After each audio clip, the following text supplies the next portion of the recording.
Boa tarde a todas. Eu gostaria de fazer um vídeo no finalzinho do dia considerado o Dia da Mulher, resgatando a história de uma mulher que viveu no início do século XX, né, finalzinho do século XIX, comecinho do século XX, que eu a vejo como uma das pioneiras, uma mulher que vivia além da sua época. É a história de uma mulher que o apelido era Dona Yaya. O nome dela era Sebastiana, ela nasceu em Mogi das Cruzes e teve uma história muito trágica. Eu quis resgatar essa história por dois motivos. Além dela ter uma vida que eu considero de pioneira, muita gente passou a me chamar pelo meu apelido de infância, Yaya.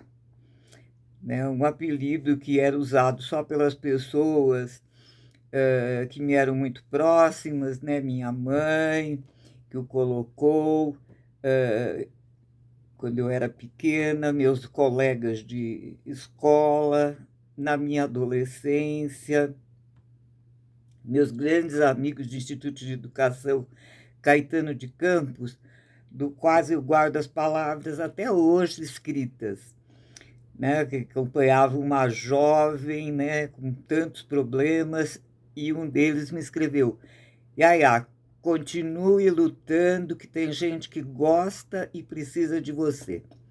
E eu continuei lutando e me tornei aquela mulher que muitos de vocês que estiveram no evento de dia 5 de março conheceram, viram, né? Então, quem foi Dona Yaya, na verdade, né?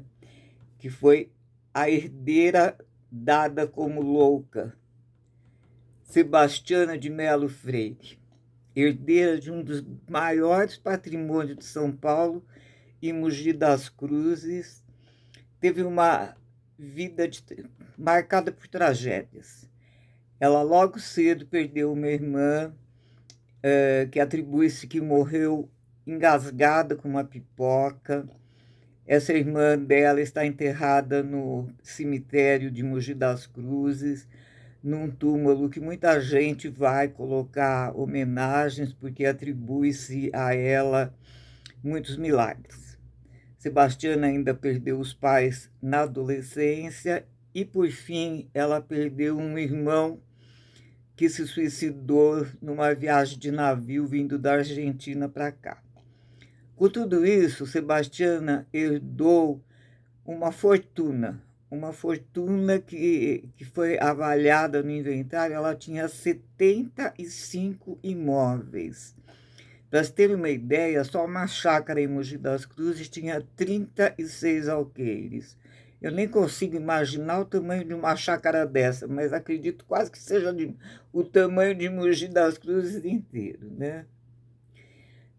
Ela era solteira e ela administrava os seus bens. Além das propriedades, ela mesma administrava os seus investimentos. Como isso era visto numa sociedade machista no começo do século XX? Não era muito bem aceito, né? Porque era uma sociedade na qual só os homens detinham o poder de administrar um patrimônio e não uma mulher. Uma mulher que dirigia, uma mulher que tirava fotografias, tanto que foram encontrados máquinas fotográficas e outros instrumentos para fotografia, né, de tecnologia, na época que só gente de elite podia ter, né? Então, ela teve um surto, né? Ela teve uma crise, imagino que diante de tudo aquilo que ela tinha passado, e ela foi interditada, foi dada como louca. Isso aos 36 anos de idade.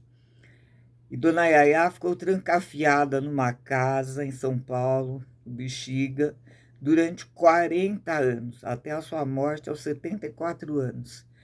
E ela ficou trancafiada num quarto, cujas janelas abriam-se só pelo lado de fora, para que ela nunca pudesse abrir as janelas.